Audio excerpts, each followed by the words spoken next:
Eu sou Mário Persona e essas são as respostas que eu dei aos que me perguntaram sobre a Bíblia. Você perguntou se o cristão deve se envolver em política, e a sua pergunta me leva a outra pergunta. Qual a nacionalidade de um cristão? Eu vou responder usando um versículo, porém numa outra versão, de Filipenses 3:20, que diz o seguinte: a nossa cidadania está nos céus, de onde também aguardamos um Salvador, o Senhor Jesus Cristo. Nossa cidadania está nos céus. Se o cristão é cidadão do céu, será que ele deve intervir em assuntos de um país que não é o seu? Eu digo, esse país é o mundo. Eu sou brasileiro na minha nacionalidade, porque eu nasci no Brasil, sou considerado cidadão brasileiro. E se eu for a outro país, eu não posso me intrometer na política de lá. Ou eu não posso querer que mudem alguma coisa na economia, eu não posso protestar contra o governo de lá, não posso fazer nada, porque eu não sou cidadão daquele outro país. Os cidadãos de lá é que podem muito bem fazer isso se eles quiserem, mas eles vão me lembrar sempre que eu não sou cidadão de lá se eu tentar fazer alguma coisa, se eu tentar mudar alguma coisa. Lá naquele país eu serei, como diz o ditado, o último que fala e o primeiro que apanha, caso eu queira me intrometer nos assuntos daquele outro país, do qual eu não sou cidadão. No mundo, essa nação estrangeira para o cristão é o mundo. Nós estamos aqui como estrangeiros. E o cristão é, no mundo, o último que fala e o primeiro que apanha. Sempre foi assim. Antes que você apele para passagens do Antigo Testamento, ou até mesmo para João Batista, que interferiam no governo, interferiam na sociedade, interferiam na ordem de coisas, eu devo lembrar uma coisa para você. Todos eles pertenciam a uma outra dispensação, que é o modo de Deus tratar com o mundo, e era uma dispensação muito diferente. O povo de Deus, Israel, efetivamente tinha recebido um lugar neste mundo, nesta terra. Portanto, era um povo que devia lutar por este mundo, lutar pelo seu lugar neste mundo, fazer valer os seus direitos aqui. Mas e o cristão? Estrangeiro e peregrino nesse mundo, que direitos ele tem aqui? Tantos direitos quantos um incrédulo tem no céu. Que direitos tem um incrédulo no céu? Nenhum. Nenhum. Quando o cristão se intromete na política do mundo ou nos negócios deste mundo, quem estará sempre com a razão serão os incrédulos, que podem muito bem dizer ao cristão o que os homens de Sodoma disseram a Ló. Como estrangeiro, este indivíduo veio aqui habitar e quereria ser juiz em tudo. Gênesis 19:9.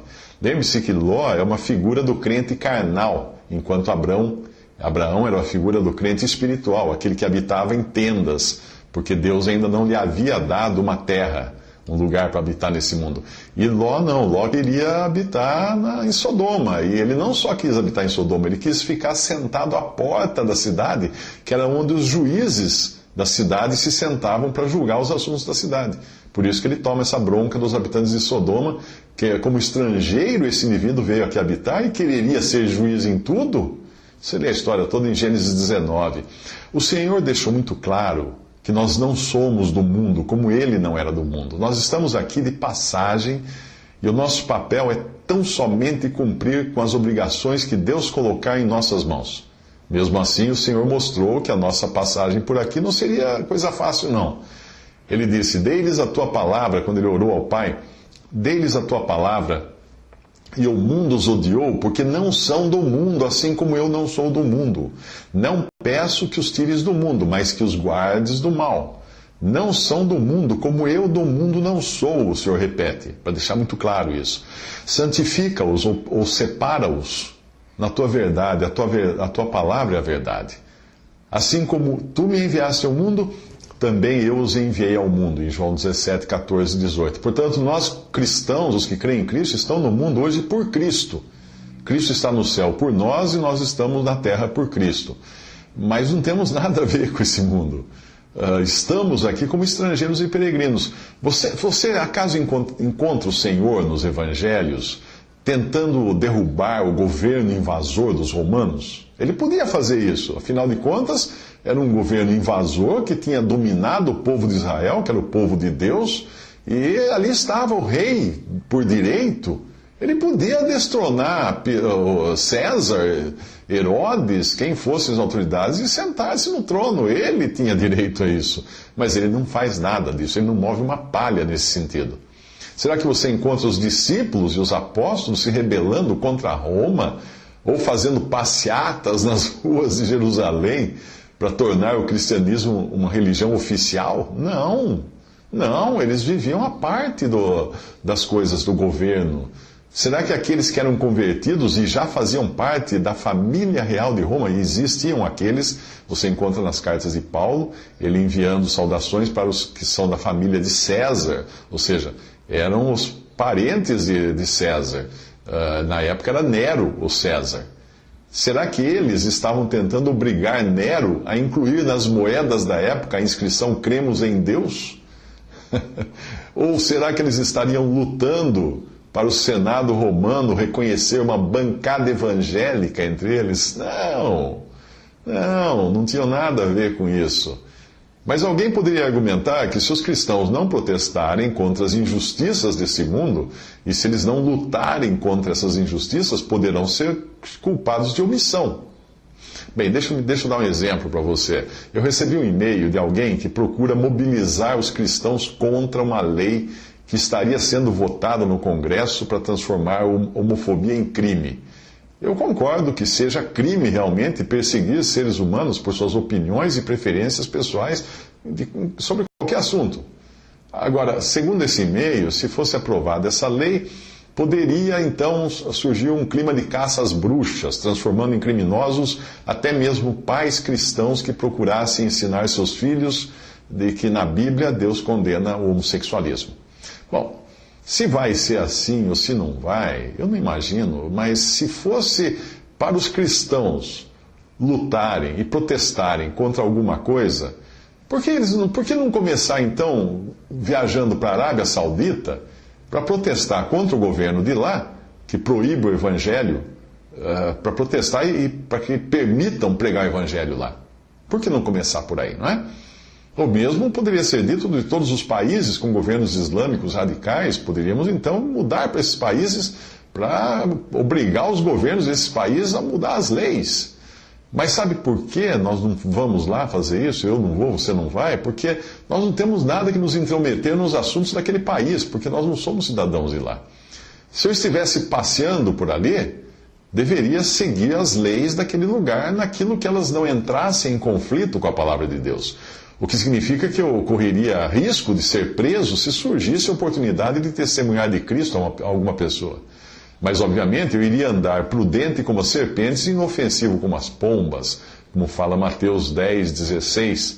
Estaria sendo enviado para o meio de lobos. Se eu tivesse que pregar o evangelho a algum muçulmano nesses países, eu tomaria os devidos cuidados. Eu não poderia deixar de pregar o evangelho, mas se fosse essa a vontade de Deus enquanto eu estivesse ali. Mas eu não ia fazer isso dentro de uma mesquita, não ia fazer isso em praça pública, porque eu sabia que eu ia ser preso e talvez até morto. E se eu fosse me reunir com cristãos de lá, não ia fazer isso em lugares abertos, iria para alguma catacumba daquele país, como faziam os cristãos de Roma, quando falar de Cristo era proibido em Roma. Eles iam se esconder nas catacumbas para reunir. Eu conheço cristãos num país muçulmano que, quando eles querem se reunir, eles alugam um barco, vão para o meio do rio Nilo, ou então vão para a casa de um dos irmãos e vai chegando um de cada vez, dá um tempo entre a chegada de um e outro, para não parecer que está indo muita gente para o mesmo endereço. Eles tomam uma série de cuidados para não terem problemas, não terem perseguições e sanções ali.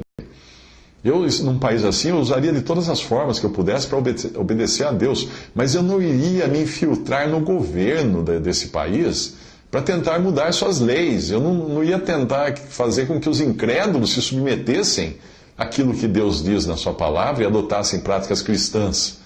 Eu não ia tentar transformar um mundo cujo príncipe rema em sentido oposto, o príncipe é Satanás, num mundo cristão. Por que transformar o mundo em mundo cristão? Não.